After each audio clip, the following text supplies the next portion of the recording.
CPAC is a place where the crazies go. I think that's what the first C is actually for. It's not just for conservatives, it is for it's for conservatives to go to try to get noticed. Say crazy, offensive things because that is the way that you stand out on the right now. Well, king on top of that pile of poo is Donald Trump himself, who went and supposedly had a speech and instead ad-libbed for over 2 hours, which is to his credit. It takes a particular sort of unexpected virility on his part to be able to speak for that long. But to speak in the way that he did, it takes a certain type of mania. And so we're gonna get into just a little bit of that. So first of all, as he's coming out, how does he introduce himself? This might look familiar if you've seen the intro to this show.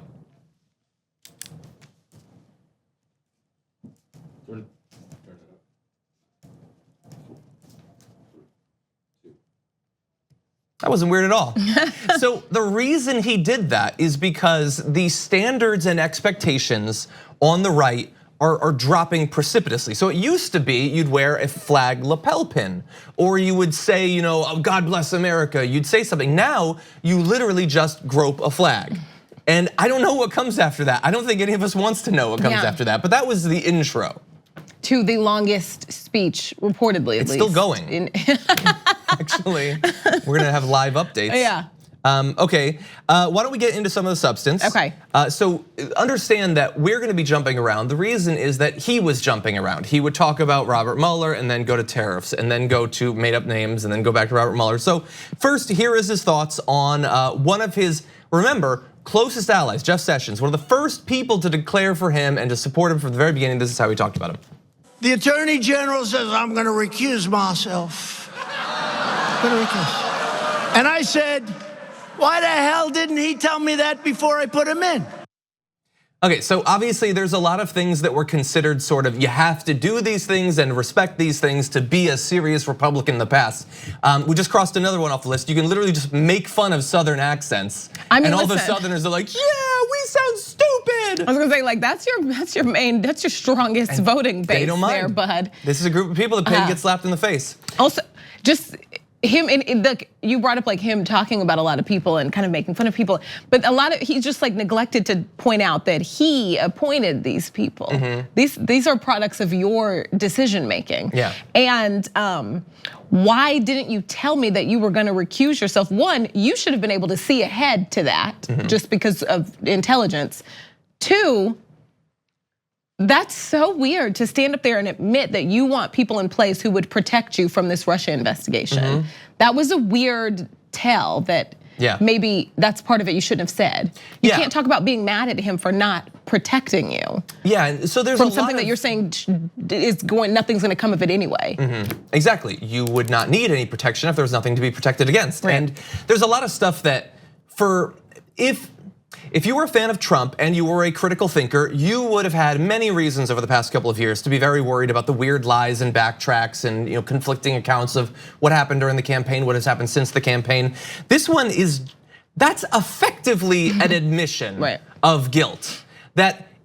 So this guy, Jeff Sessions, hardcore, hard right conservative, terrible on any number of different issues, the perfect guy to push his anti-civil rights, anti-legal drug use, anti all these things, criminal justice reform, all of that, all the bad things Jeff Sessions has done, all of that Trump would have been like, forget it, I don't need it. The only standard is whether you will protect me from this investigation that I swear I didn't do anything wrong. Right. How is that? Like, if you can slide by and not think that that's admission, I don't know what to say to you at this point. Right. But that's the way he talks about him. So he's a big fan of mocking his friends. So he talks about his friends on the phone with him. It's just a weird thing, but take a look at this. Mr. President, sir. Hashtag 25th Amendment, hashtag nuclear codes. There was so many, like, we don't have time to cut through, we're not the Guardian. We don't have time to go through the whole 2.5 hour speech and cut all the crazy things. You can watch, I think John Oliver had a great sum up on Sunday of some of them. He's out of his mind.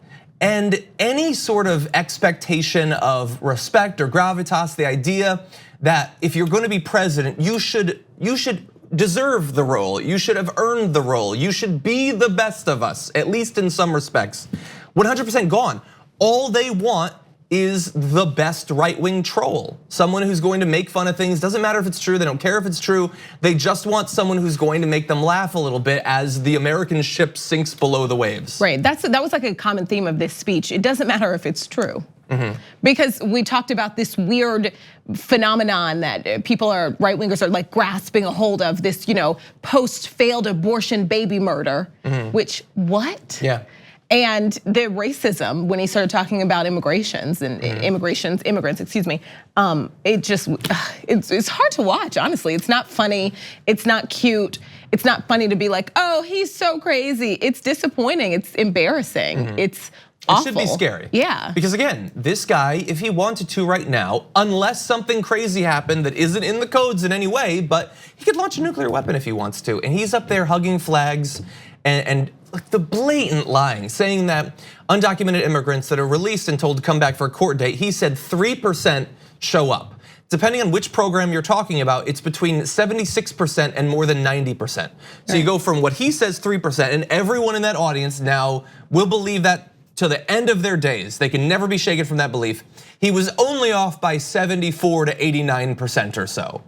And that's the president, and that's the level of lying. We're not gonna do all the fact checking that we could do. I'm so sick of it at this point, but just blatant disregard for the truth. So much irony. Also, the most anti-press president that at least I've ever seen went on this long rant about the need for free speech protections on college campuses, and it's like, whoa, that's confusing. Except, I mean, it's confusing from the point of view of a person who is relatively rational. From the point of view of a person in that crowd, just say on Twitter and on college campuses, they're mean to us and they will eat it up. You can get a book deal saying that, you can get a show on Fox Nation or whatever, just say that they're being unfair to you.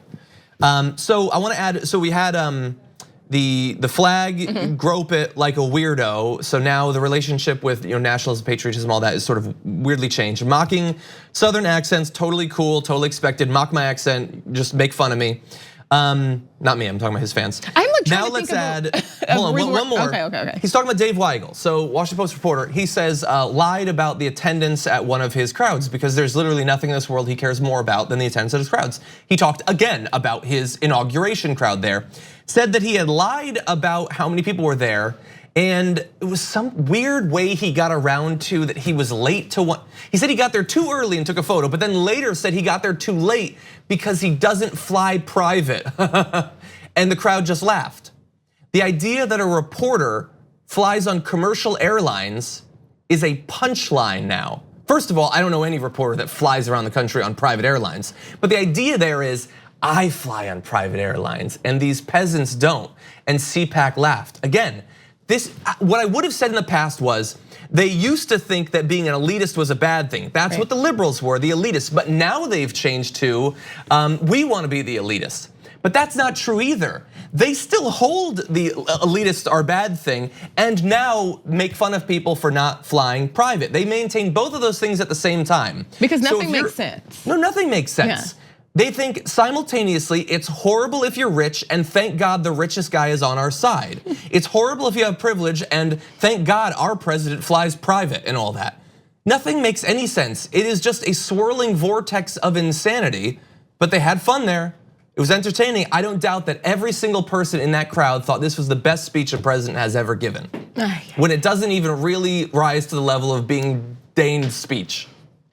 Anyway, there was more on the Green New Deal, his massive lies on that. I'm not gonna go through it all. You've heard many of them before, but just understand that they're going to lie about our policies. They're gonna call it communism, they're gonna do whatever. Just expect that, that's baked into the equation at this point. It should not stop you, it should not stall you, it should not slow you down in pushing for the policies that America needs.